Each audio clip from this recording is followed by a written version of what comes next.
we've been looking for things to do to provide content to our audience while we're not actually able to put up plays. And we've started our fireside chats on Thursday evenings with some of our communities and America's great playwrights.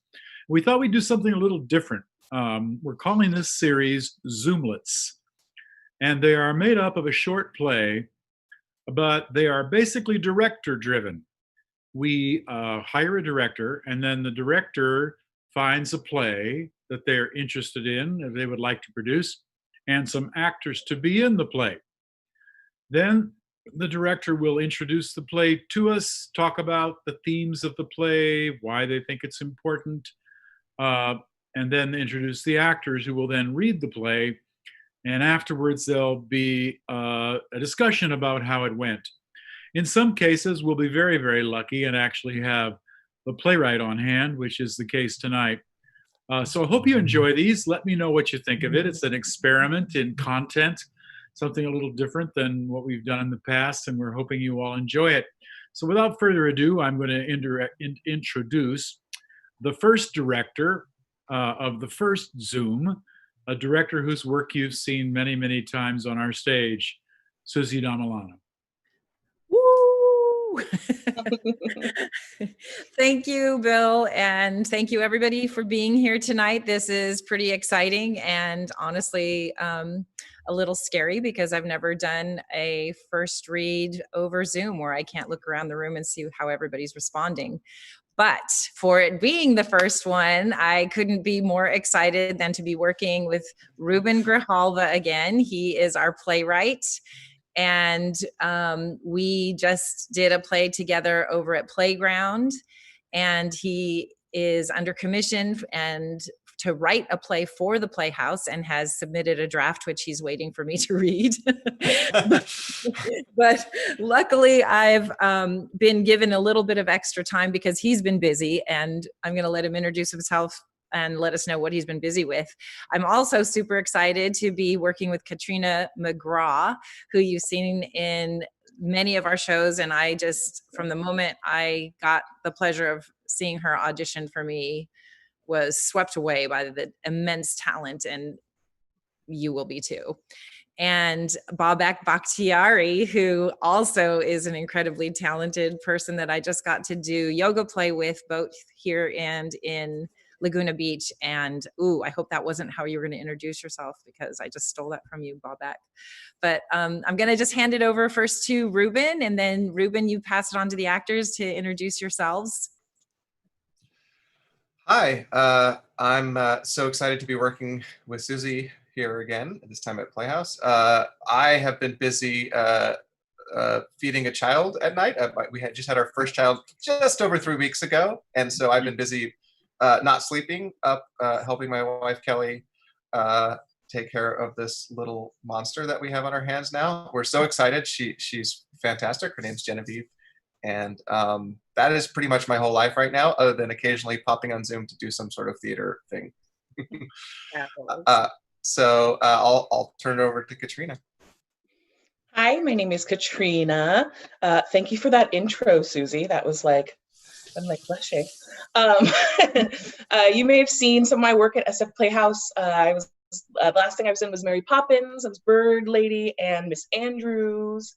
And I've been in Christmas Story and She Loves Me. Currently not working on anything because the world is ending. But the last thing I did right before we went into Shelter in Place was Bessie Smith musical, The Life and Blues of Bessie Smith, where I played Bessie Smith in a one-woman show over at Center Rep. Wow. Wow. Hey, Babak, how about you? Hi, I'm Babak Bakhtiari. I was in yoga play at SF Playhouse and at the Laguna Playhouse. Excited to be here tonight in one of Ruben's pieces. Let's see, I enjoy raw goat milk, and I think that's all for now. Okay. You also just had a huge fundraiser, if I recall. All right. Yes.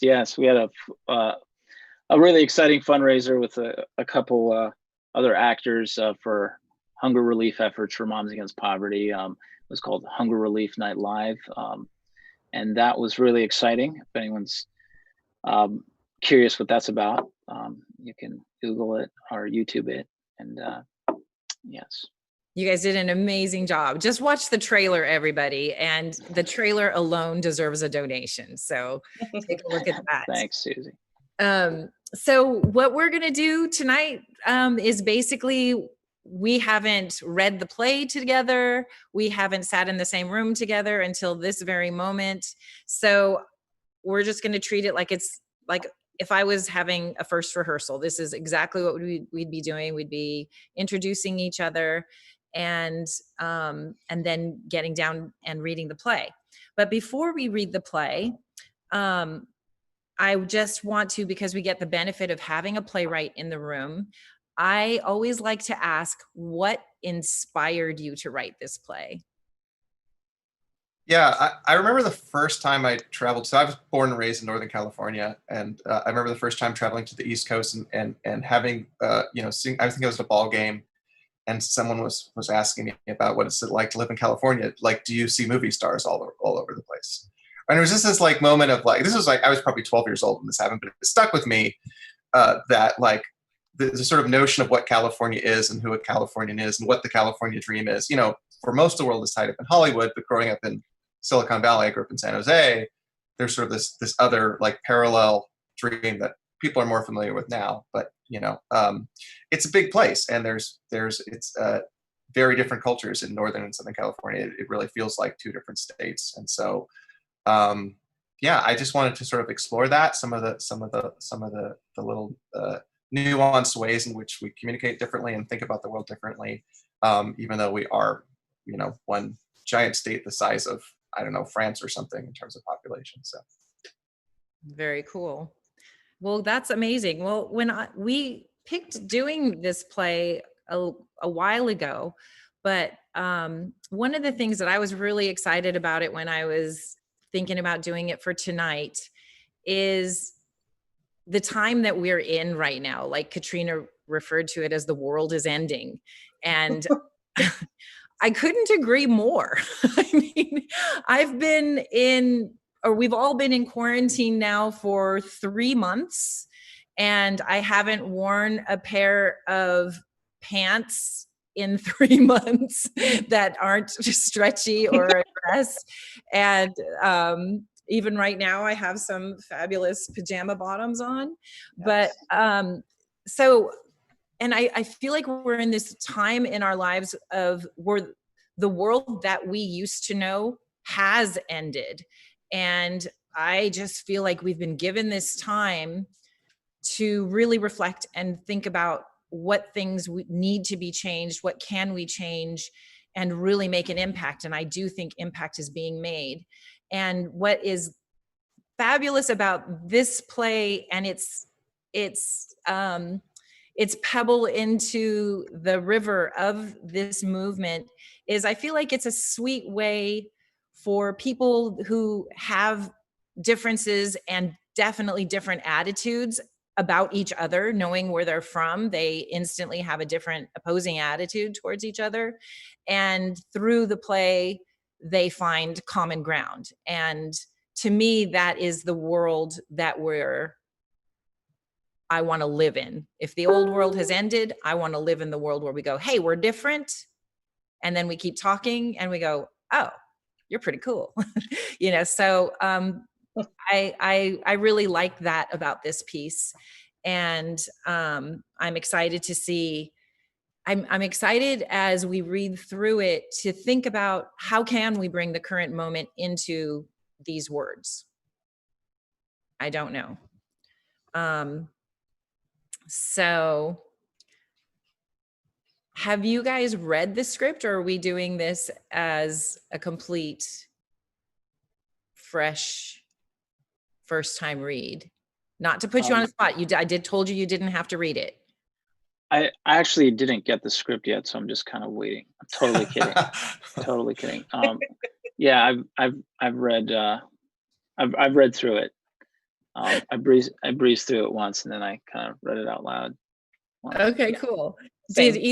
Did either of you guys have any questions about it? It's pretty Cool. straightforward. Yeah, it's a very straightforward play, Yeah. right? Yeah. It's very simple. It's very straightforward. That's why, sometimes it's fun just to lay over onto it. Like, just throw that idea out there to see what kind of depth that will add to it. Mhm. One thing before we start reading, and I want to ask this of you, Ruben, because playwrights use some punctuation in slightly different ways. When I see you ending a sentence with a ... to me, that feels like it's a cutoff. Mm-hmm. Where sometimes the person is thinking, but how are you seeing that? Because I feel like this is like a tennis match. Yeah, it's this because there's this ping pong structure to the way they're talking. It's like they're finishing each other's sentences, and so it's not quite like an M dash where it's like they're cutting them off. It's more like finishing a sentence. It's more like a handoff. Does that make sense? Than like an argument where we'd use an M dash where they're cutting each other off. This is more like, but it's not a pause. It's not a not probably for the most part. No, there might be individual cases where it is, but yeah. Right. I would say it lands, but they don't. Yes. Okay, that's great. And then for the viewers, just FYI, we cut some lines just before we went on air. This is true. So, okay. Well, why don't we give it a shot and see how it goes? I'm just going to read, I'm going to read the introduction to the play, and then I'm not going to read anything else. The stage directions that are within the dialogue, I don't think are necessary for me to read, because I think either you can act them or we wouldn't be able to see it anyway.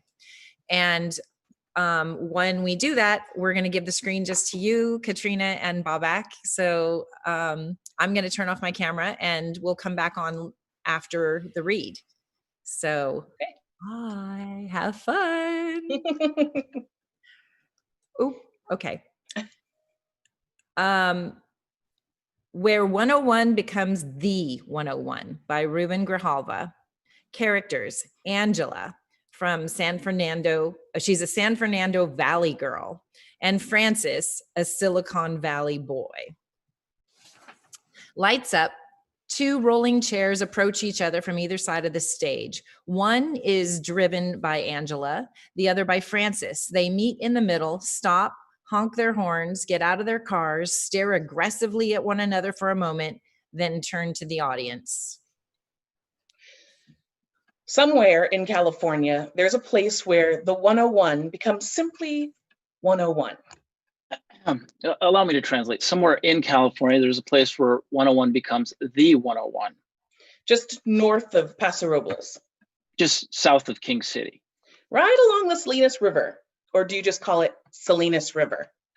Right along the Salinas River, there's a place. A sharp line of demarcation. More like a fuzzy transitional zone, really. This is the place where Noble Dodger Blue fades into some kind of Halloween costume. This is the place where Proud Red and Gold fade into...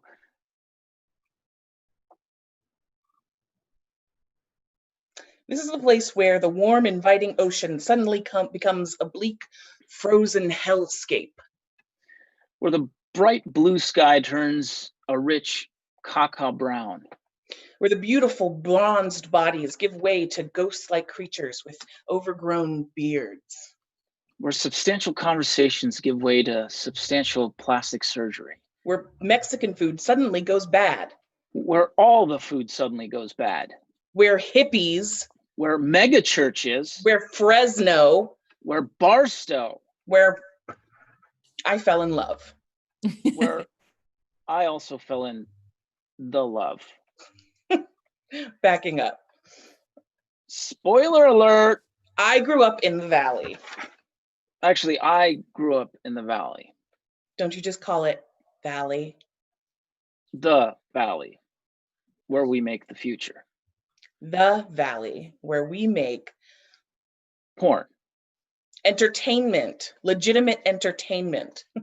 I was working in a legitimate entertainment, doing a little modeling, a little waitressing, and I was going to be an actress. I had offers, Of course you did. legitimate offers. But it wasn't for me. You see, ever since I was a little girl, ever since I made my first PowerPoint presentation on the history of Mission San Diego de Alta, what I've really wanted to be is Wait for it. a software developer. I want to build powerful business applications that future children can use to do their mission reports. But unfortunately, the best place to pursue such dreams is the land of Genius. smugness. A truly awful place, but a place I needed to be. Like the prospectors of the first gold rush, I was ready to embrace the abject squalor of the Barbary Coast. So I got in my car and headed north on the 101 She went north on 101. to start a new life among smug hippies and socially awkward engineers. Meanwhile, I was working in quality assurance looking for bugs in accounting software. He was making the future of accounting software. And I was exceptional at it. But alas, ever since I was a boy, ever since I first saw Raiders of the Lost Ark on VHS, I knew my true calling was in the dramatic arts. The very dramatic arts. Unfortunately, the best place to pursue such things is the land of Beauty. vanity. A truly disgusting place, but a place that was calling my name. Like the intrepid dreamers of Hollywood's golden era, I got in my car and headed south on 101. He headed south on the 101. To start a new life among smoggy suburbs and shallow socialites. At the place where the 101 becomes 101, there's a National Guard outpost called Camp Roberts. Presumably there to stop the two sides from going to war, you know, in case we ever decide to come take our water back. Oh, please. We have Rambo, the Terminator, and Iron Man. You don't stand a chance. We have Google and their army of robots. They have an army of robots? Google it. Near Camp Roberts, there's a gas station. And I was pulling over to fill up when... What are you doing? Oh, I'm so sorry. I don't drive very often. I usually take public transit. Public what? You know, like a bus or streetcar. I'm sorry, I'm not following. Oh, it's okay. Never mind. Just sorry about that. I thought you never had to gas those up. Huh? Oh no. This isn't an electric. It's just a hybrid. It's more efficient, but unfortunately still. It's cute. Thanks. Yours is. I mean, your kids love all that room. I don't have kids. Well, then whoever's in there. Just me. Oh. All right. Hey, you look like a nerd. Are you a nerd? Sorry? Oh, I'm sorry. You prefer geek these days, right? It's hard to keep up with anyway. I was just wondering if you were, technologically inclined. I suppose I am. Relatively. Because I'm looking to go into the technology sector, and I'm wondering if you could maybe point me in the right direction. Oh, it's that way. Yeah, I know. I was thinking maybe a little more specific advice. I'll be careful on 152. It can get a little hairy. No, that's not what I want. Sorry. Be careful on the 152. It can get. I mean, how do I break into the industry? Oh, yeah. I don't know. Have you written anything? Like what? Like a screenplay? Well, like any code? Oh, yes, of course. I've written Java, C++, Ruby. It's really not that hard. Really? What have you written? Hello World? Hello World? What, you mean like the test code? Like the first chapter in every book? Yeah, do you want to see them? Maybe you could give me some advice since you're the only nerd I know. Wait, hold on. You look like, are you an actress? Oh, sorry, do you prefer thespian? What I mean is, are you theatrically inclined? I've done a bit. Perfect. I'll trade you. I'll look at your code if you watch my monologue. You have a monologue?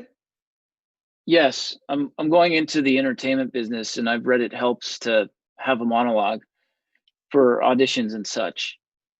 I'll do my monologue, and if you have any advice for me Lose the beard. on the monologue, perhaps you can debug it, Debug your beard? my monologue. Oh, yes. Go on. Thank you.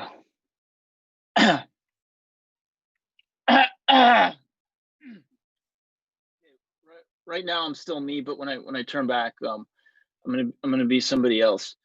Got it. Okay, here goes. Snakes. Why did it have to be snakes? Well, what do you think? Be honest. I revert to my original advice. Lose the beard. I don't understand why I have to adhere to some phony cosmetic ideal. You see, that's the problem with Hollywood and everything else down there. You can't get past image. You never really engage with. Can you look at my code now? You see that? It says Hello World right there.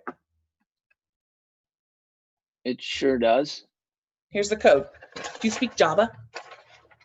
I speak English, only computers speak Java. You should really work on the spacing there. What do you mean? You want to indent here and leave space here. It's cleaner. But the code works. Isn't the spacing just cosmetic ideal? Are you trying to be cute? That depends. Is it working? Why do you want to be a programmer? Because there's another gold rush going on. People are making new things and exploring new ideas, reinventing. Down here, it feels like the same two plots over and over. Meanwhile, you guys are intent on throwing the script away. And I don't think I should be excluded just because I can put an outfit together. Why do you want to be an actor? Because there's so much pressure here to rethink everything all the time, to disrupt everything. Sometimes I just want to be intuitive, to just react to stimulus. I don't always want to remake the world. Sometimes I just want to observe and reflect on the world as it is right now. Full of beautiful people and explosions. Yeah, well, a slightly thinner iPhone does not remake the world, no matter what Johnny Ives says. For all the talk, most people up there are not actually throwing out the script. So, to recap, you're driving down south and I'm driving north, and neither of us are thrilled about either direction. Is that about right? That sounds about right. So what then? How about west? All right, let's go west. And we did. We drove to the coast. He tried and often failed to keep up. But more often succeeded. Because more often I let him. We drove to the place where the one becomes just one. Where one becomes the one. Where Big Sur meets San Simeon. Where warm water from the south meets cold water from the north, making water that's just perfect. For elephant seals who come there to mate. dancing in circles, waving their trunks suggestively in the air. And dreamers headed north and south alike stop their cars and get out to watch the seals in all their awkward grace. And for a moment, Californians north and south are permitted to set down their pretensions and embrace their shared blessings. And as such, it's a very nice place for a first kiss. Actually, I kind of do like the beard. Amazing. Amazing. I turned my microphone off early on because I kept laughing and I realized the reaction. That was great. How did that feel for you guys? It was fun. Very interesting to do over Zoom, but still fun. Yeah. It's a very weird feeling. Yeah. Well, especially because it's such banter, right? And it's but I think you guys did it great. I thought it was hilarious. Good job, Ruben. Yeah, it's great. Thank you. Yeah, it is Yeah. a hard one for Zoom because of the cues, you know. Yeah. It's that lag. Yeah. I was trying to think of, it might be fun to like pick a spot. Just because I think what I love about this couple is how much banter they do have and how you are able to have the banter and be attracted at the same time or find the attraction. And I would love to just play with that a little bit. And I'm trying to figure out if it's the hardest place, I think, because the beginning is great because we know you're a couple and it's like boom, boom, boom, boom, boom. The harder place is when you guys start reenacting your actual meeting. And which is on page 6.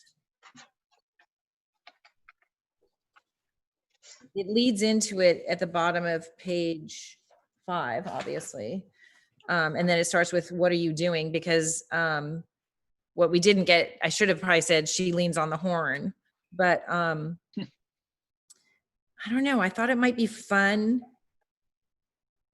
It might be fun to see, just to play with, you know, whatever. We've got a few more minutes just to play with that section, starting with what are you doing, and figure out when it is that they go, ooh, or is it there all along?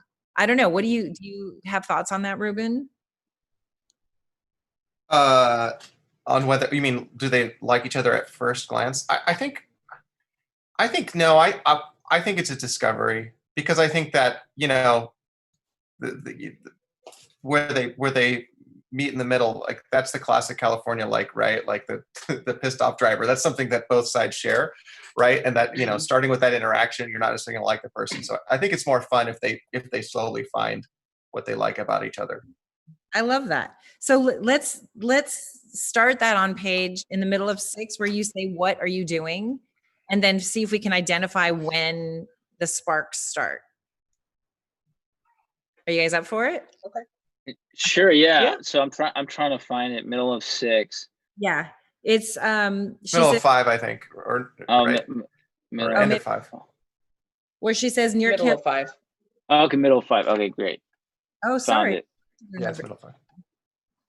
I've been misled by the director. That's what I'm here for. Great. So she was pulling over to a gas station to fill up when honk honk. What are you doing? Oh, I'm so sorry. I don't drive very often. I usually take public transit. Public what?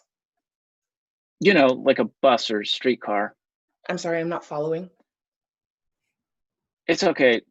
Never mind. Just sorry about that.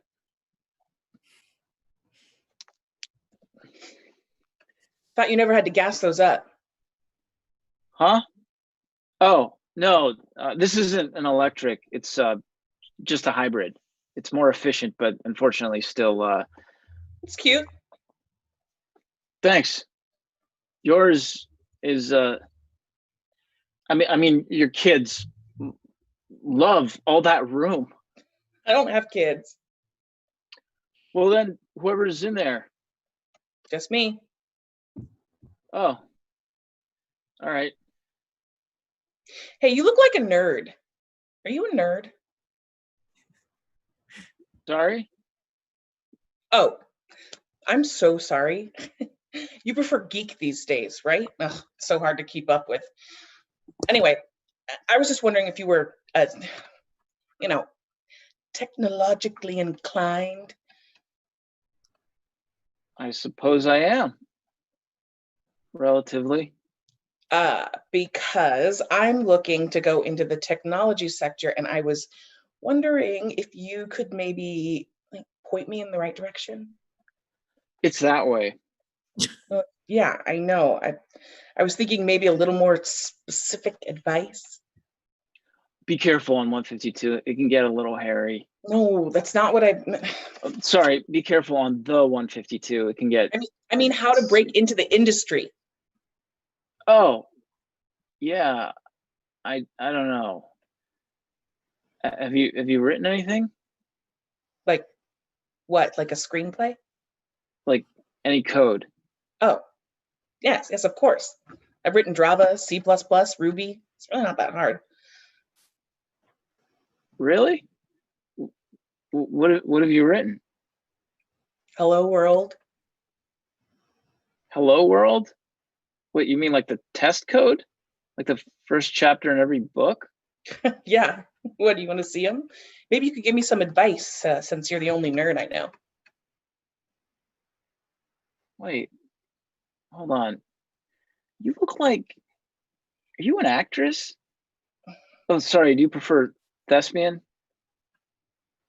Oh, okay, what I mean is, are you theatrically inclined? I've done a bit. Perfect. I'll trade you. I'll look at your code if you watch my monologue. You have a monologue? Yes, I'm going into the entertainment business, and I've read it helps to have a monologue for auditions and such. Mm-hmm.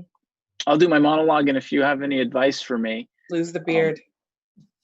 On the monologue, perhaps you can debug it. Debug your beard? My monologue. Oh, yes. Go on. Thank you.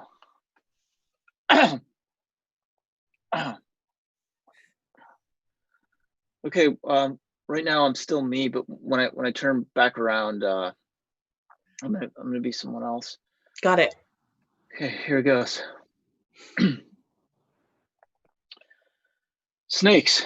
Why did it have to be snakes? So, well, what do you think? Just be honest. I revert to my original advice. Lose the beard. I don't understand why I have to adhere to some phony cosmetic ideal. You see, that's the problem with Hollywood and everything else down there. You can't get past image. You never really engage with. Can you look at my code now?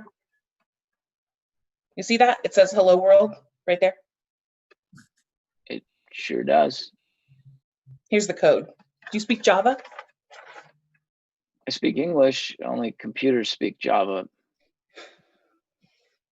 You should really work on your spacing there. What do you mean? Well, you want to indent here and leave space here. It's cleaner. But the code works. Isn't the spacing just a cosmetic ideal? You trying to be cute? That depends. Is it working? Why do you want to be a programmer? Because there's another gold rush going on. And people are making new things and exploring new ideas, reinventing. Down here, it feels like the same two plots over and over again. Meanwhile, you guys are intent on throwing the script away. And I don't think I should be excluded just because I can put an outfit together. Why do you want to be an actor? Because there's so much pressure here to rethink everything like all the time, to disrupt everything. Sometimes I just want to be intuitive, to just react to stimulus. I don't always want to remake the world. Sometimes I want to observe and reflect on the world as it is right now.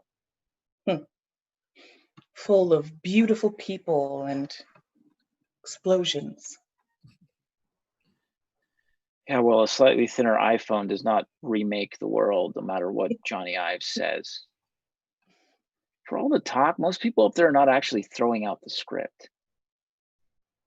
So, to recap, you're driving south and I'm driving north, and neither one of us are thrilled about either direction. Is that about right? That sounds about right. So then what?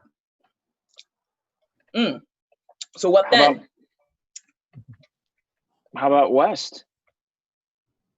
All right, let's go west. And we did. We drove to the coast. He tried and often failed to keep up. But more often succeeded. Because more often I let him. We drove to a place where the 101 becomes just one. Where one becomes the one. Where Big Sur meets San Simeon. Where warm water from the south meets cold water from the north, making the water that's just perfect. For elephant seals who come there to mate, dancing in circles, waving their trunks suggestively in the air. Where dreamers headed north and south alike stop their cars and get out and watch the seals in all their awkward grace. And for a moment, Californians, north and south, are permitted to set down their pretensions and embrace their shared blessings. And as such, it's a very nice place for a first kiss. Actually, I kind of like the beard. Oh, thank you for doing that. I just got completely sucked in by the love story that I just wanted you guys to keep going and just do the whole thing. Thank you so much. I love that. Anybody have any final thoughts? I think Bill's going to come back and join us any second. Hey, Bill. I believe I'm back. Welcome back. Hey, that was terrific, you guys. I like the way you took the note. That was just it's also the second time you get to do it. So, it was wonderful. It was terrific. Ruben, any thoughts? No, it was great. Thanks, guys. That was a lot of fun to watch. Yeah, it was really funny. It was really touching. And thank you so much for being part of our very first Zoomlet. Yeah, that was wonderful, folks. Next week, we're going to be doing The Jewish Wife by Bertolt Brecht for a complete change in tone. It's a different pace. Yeah, for sure. Yeah, to be directed by Miss Carrie Perloff. So tune in next week for the next Zoomlet. After that, we're going to be doing The Rules of Comedy by Patricia Cotter. And we'll be doing this every Monday until you guys don't like it anymore. So let us know what you thought. We're super excited to be able to look you in the eye, the camera eye, and try to do some fun entertainment. So thanks a lot for tuning in. San Francisco Playhouse. Yay. Have a good evening. Thank you.